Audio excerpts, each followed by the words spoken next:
Cette imbrication est à l'origine de la DARPA, puis du projet ARPANET, sur, surenchérit l'historienne des techniques et des médias. Il y a également Benjamin Thierry, qui est un autre historien, qui nous dit il y a une logique d'irrigation par des crédits extrêmement massifs d'équipes de recherche dont on ne sait pas, dont on ne sait rien. Ces Black Projets, on commence à les financer dès la fin des années 60 et on ne sait pas ce qui peut en sortir. C'est ça, avoir une vision assez typiquement américaine dans les années 60 qui cherche à conserver son leadership technologique dans le cadre de conflits futurs éventuellement, mais également dans un objectif de compétition économique. C'est faire financer des recherches dans des domaines qui sont parfois très différents et les réseaux en font aujourd'hui partie pour essayer de creuser l'écart vis-à-vis de ses adversaires. Quand on finance, on n'a pas forcément un objectif militaire au sein de ces projets. Et le projet ARPA, c'est essentiellement un projet de liaison entre universitaires que les militaires vont ensuite chercher à utiliser. L'origine militaire est à convoquer dans les faisceaux des nombreuses origines universitaires liées à l'essor des télécommunications de cet ancêtre d'Internet qui est ARPANET. Donc, on voit qu'il y a une vraie corrélation, hein. Il y a une zone poreuse, mais ça je vous l'ai toujours dit dans mes cours sur le renseignement, entre, bah oui, les scientifiques, le monde scientifique, des universitaires et le complexe militaro-industriel. Ok? Donc en 69, Internet se raccorde rapidement à de nouvelles universités, hein. On compte de plus en plus de nœuds et il y en aura 111 en 1977. Au vu de la démocratisation du réseau ARPANET, la DARPA se sépare de sa gestion en créant un réseau propre aux forces armées américaines, le Military Network, le MILNET. Ok? Donc, regardons un peu l'ARPANET et essayons de comparer.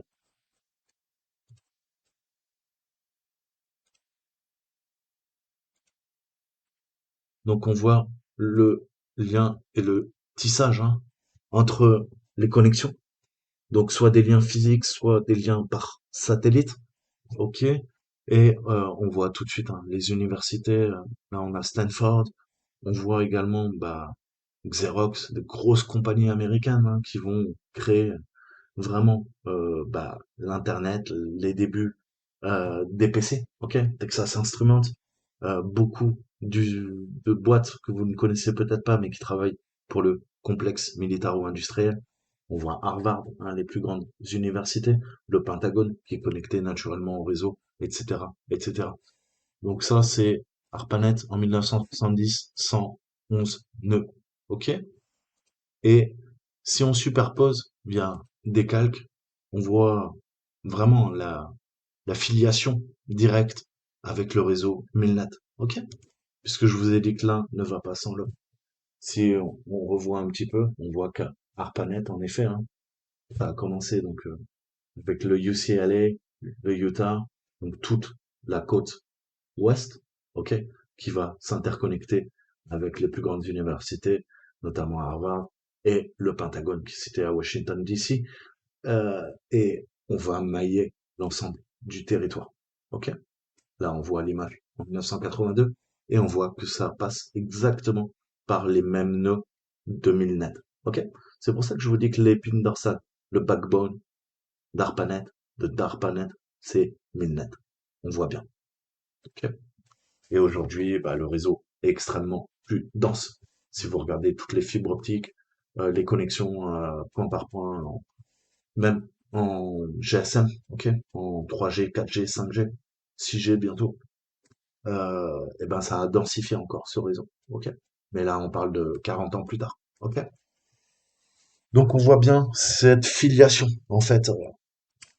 On voit que c'est le National Science Foundation qui prend en charge la transition vers une utilisation tout public, l'adoption d'un nouveau protocole, le TCP/IP, qui a permis de faciliter en fait le transfert des données. Et peu à peu, l'Internet se substitue à l'ARPANET. Il faut cependant attendre les années 80 et l'arrivée du web pour que de nombreux utilisateurs explosent, comme le raconte Benjamin Thierry. L'arrivée de Monsieur Tout-le-Monde est fortement liée aux travaux de Berners-Lee à partir de 89 au CERN et elle va initier l'entrée dans le web et on a vu son ami Tim ok? Ils vont fonder un Internet avec une interface graphique, hein, qui va permettre une diffusion beaucoup plus large. C'est l'invention déjà des navigateurs, ok? Avec une interface graphique web, le World Wide Web et le lien hypertexte. Qu'est-ce qu'un lien hypertexte? C'est un lien qui vous fournit de la métadonnée, ok? C'est un lien cliquable qui va vous apporter d'autres informations, d'autres métadonnées, ok? C'est pour ça qu'on appelle hyper. C'est du texte hyper parce que vous cliquez sur un mot et ça vous donne plus d'informations sur le mot. Et en fait, les ingénieurs du SAM travaillaient à l'époque, même les universités, qu'avec des fax. Ok? Ils s'échangeaient pour pouvoir faire la recherche fondamentale, travailler sur leur papier universitaire. Ils communiquaient avec des fax. Et les gars du CERN ont eu cette idée. C'est les prémices de l'Internet. Ils se sont dit comment on pourrait expliquer, envoyer des fax spéciaux. Parce que, eh ben, quand un scientifique communique avec un autre scientifique, mais ils n'ont pas le même cœur de métier, ok? Donc, quand il y a un chimiste qui travaille avec un physicien des particules, euh, eh ben, sur certains points, ils n'ont pas les mêmes connaissances. Et donc, c'est dur de communiquer entre eux. Comment, si jamais je dois parler à un chimiste et que moi j'ai pas les références, comment je pourrais acquérir la connaissance? Et il a cette idée de super fax. Ok? En gros, tu pourrais envoyer un fax avec un nom. Je tape particules fines, ça part sur le réseau. Et là, il y a quelqu'un à l'autre bout des États-Unis ou de l'Europe qui va pouvoir me répondre, me dire écoute ça c'est ma matière, tiens tu veux en apprendre plus sur les particules fines, tiens je te renvoie un fax pour que tu récupères la connaissance. Je vous ai dit savoir c'est pouvoir, ok? Et c'est là l'idée que naît le lien hypertexte, ok? Quand je sais pas quelque chose, je vais chercher dans un moteur de recherche. Quand je vais sur Wikipédia, je peux également cliquer sur des liens hypertextes qui vont me donner d'autres informations. Ok? J'ai juste à cliquer et la connaissance vient à moi. Ok? Je peux récupérer la connaissance qui me manque pour continuer à travailler sur mon projet. Ok? Et ça, c'est la force d'Internet. La transmission du savoir. À la base, c'est pas une vitrine marchande, c'est pas fait pour faire des réseaux sociaux, c'est pas fait pour faire du porno. Ok? À la base, c'est des gens intelligents qui voulaient communiquer. Ok? À la base, ce sont les universités. Aujourd'hui, on en a fait l'internet que vous connaissez. Ok? Avec le dark web, avec les sites pédopornographiques, avec eh ben, cette vitrine marchande, hein, à l'image de nos sociétés capitalistes. Ok? Où on cherche toujours plus à rentrer dans vos cerveaux, à vous vendre de la merde et à vous abrutir. Donc, voilà les prémices d'Internet, mais il fallait que je vous en parle. Ok? Euh, Parce qu'on parle de réseau et très souvent on dit non, non, Internet, c'est civil. Non, c'est totalement faux. Donc voyons un petit peu comment on communique. On communique, vous le savez tous, avec eh ben, des adresses IP, des adresses MAC. On va voir un petit peu comment ça fonctionne. Donc pour communiquer et maintenir l'ordre, eh ben, les appareils doivent être à la fois identifiables et identifiés sur le réseau. À quoi ça sert, vous me direz? Eh ben, les appareils sur un réseau sont très similaires aux humains. On peut être identifié par notre nom, ou éventuellement un numéro de carte vitale, hein, de sécurité sociale. On peut être identifié par nos empreintes digitales, on peut être identifié par les traces qu'on laisse sur Internet, etc., etc. Donc on peut changer notre nom, ok? On peut aller voir l'état civil et dire, bah écoutez, je m'appelle Monsieur Poubelle, j'aimerais changer de nom, je veux m'appeler Monsieur Martin, ok? Mais nos empreintes digitales, ça va être très compliqué, ok? Pour l'instant, on ne sait pas le faire. On sait usurper des empreintes digitales, ok? Je peux voler vos empreintes digitales. Euh, je vous donne un exemple.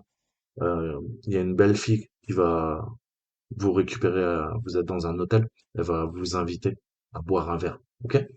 Elle va vous draguer et elle va vous faire croire que voilà, elle a envie de plus. Juste, elle va récupérer un verre et après elle vous plaque, ok? Et là vous êtes énervé, vous remontez dans votre chambre d'hôtel. Sauf qu'il y a un complice qui récupère le verre que vous étiez en train de tenir et grâce à du matériel qu'utilisent les agences de renseignement, mais également on l'utilise dans le cinéma, ok? On peut avoir des techniques avec du vernis, du silicone, ok, avec du plastique. En fait, même un scotch. Si je prends un scotch et je récupère, eh ben, vos empreintes digitales, c'est tout à fait possible en fait, hein. Je vais mettre une sorte de poudre sur le verre et ensuite, via un scotch spécial, je vais prendre un par un, eh ben, vos empreintes digitales, hein. Vous avez, on a tous, hein, même j'ai envie de dire, 5 doigts à la main et j'aurai l'ensemble de vos empreintes digitales. À partir de là, je vais pouvoir faire des moules et couler, ok, euh, et faire de fausses empreintes à partir de vos empreintes digitales, ok. Ça, on sait faire, ok. Dans le cinéma, on sait le faire et dans le secteur militaire, on sait faire. Mais changer l'ADN, on est en train d'y travailler via l'ARN messager, ok. Mais ça devient compliqué. Donc, vous avez compris, on ne peut pas changer nos empreintes digitales, à moins de mettre notre main dans un bain d'acide. Donc les appareils, c'est un peu la même chose en fait, hein. Ils ont deux moyens d'identification et généralement, on ne peut pas les changer. C'est vrai et faux en partie. Pourquoi? Une adresse IP, en effet, on ne peut pas la changer, c'est votre fournisseur d'accès Internet qui la définit. Par contre, si moi je ne passe pas par un fournisseur d'accès à Internet, je suis déjà fournisseur d'accès à Internet, je peux tout à fait attribuer les adresses IP que je veux. Ok? Je peux passer par un proxy, je peux passer par un VPN, par un VPS, je peux passer par le réseau Tor, par d'autres réseaux décentralisés qui vont changer mon adresse IP publique. L'adresse MAC, c'est pareil. En effet, elle est codée. Ok? C'est le Media Access Control. La première partie, c'est les données constructeurs. La deuxième partie, c'est les données, le numéro de série de votre équipement. Grâce au numéro de série et la première partie du code de votre adresse MAC, on sait quel fabricant, de quel NIC, ok? NIC, c'est le Network Interface Card, ok? Ça permet de vous connecter. C'est une carte réseau, en fait, un NIC, ok? Votre carte Wi-Fi, c'est un NIC, NIC. Votre carte réseau, c'est un NIC aussi, ok? Donc, on peut spoofer également, hein, l'adresse MAC, c'est tout à fait possible. Malgré qu'elle soit codée en dur, euh, on peut aller sous Linux. Sous Windows, on peut le faire aussi, mais il faut passer par des programmes tiers. Et qu'est-ce que je vais lui demander? Bah écoute, ouais, j'ai une adresse Mac, mais je veux faire Mac Changer. Ok. Et là, je vais lui dire, écoute,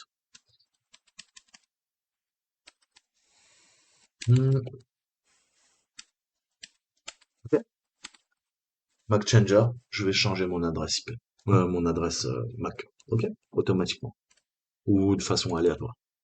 Donc, c'est vrai en partie, mais il y a, vous le savez, en informatique, je vous apprends rien. Il y a toujours moyen de contourner tout ça.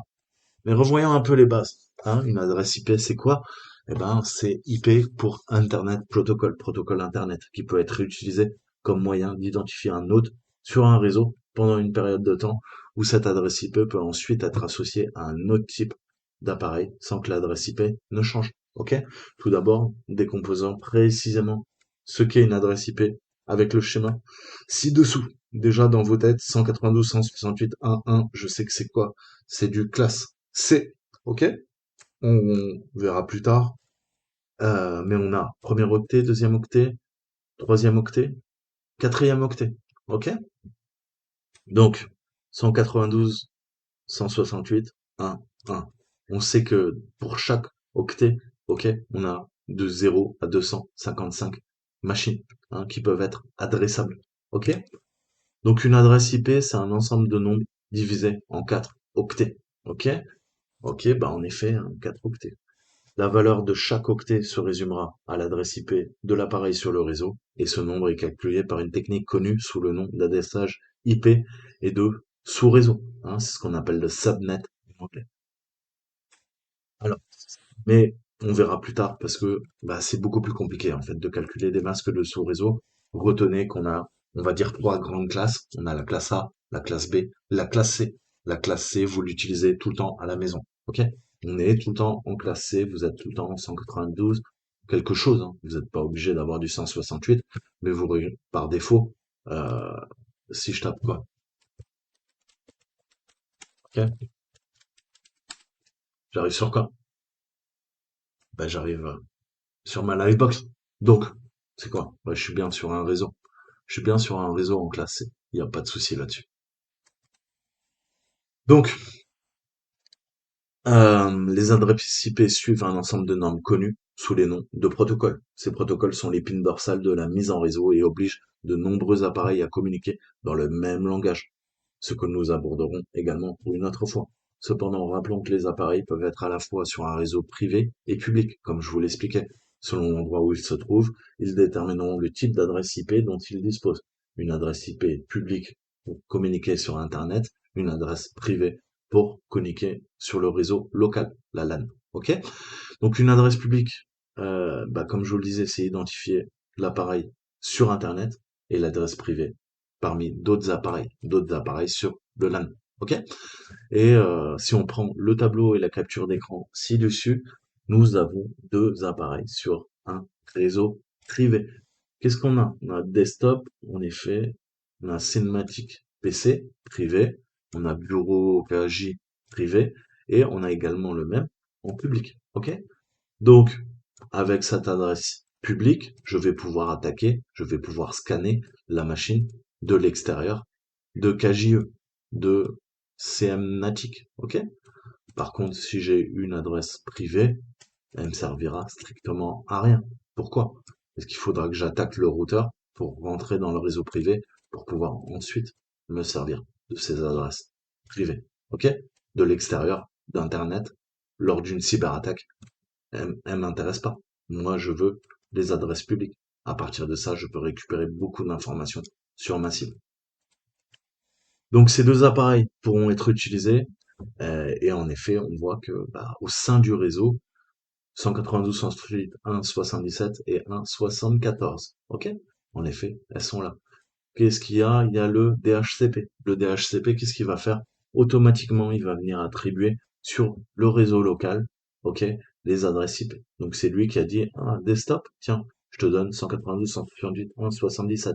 Ah, c'est Mnatic PC, tu veux te connecter au réseau toi aussi? Bah tiens, ton copain, il a eu 77, moi je te donne 74. Ok? Le DHCP permet d'allouer dynamiquement des adresses IP au sein de votre réseau local. Chacun sont identifiés avec leur adresse MAC, ok, de leur carte Wi-Fi. Ils sont en Wi-Fi en 5 GHz, ok. Donc, ces deux appareils pourront utiliser leur adresse IP privée pour communiquer entre eux. Cependant, toutes les données envoyées sur Internet à partir d'un de ces appareils sera identifiées par la même adresse publique, ok. Eux, là, d'accord, ils communiquent, mais si de l'extérieur, on ne pourra pas différencier si c'est desktop ou cinématique PC qui sortent sur Internet. Les deux auront la même adresse publique 86 157 52 21. Ok? Donc on voit bien que, euh, et là c'est en Angleterre, on voit bien que autant c'est très clair au sein d'un réseau local, autant au niveau d'Internet, eh ben ça devient plus flou.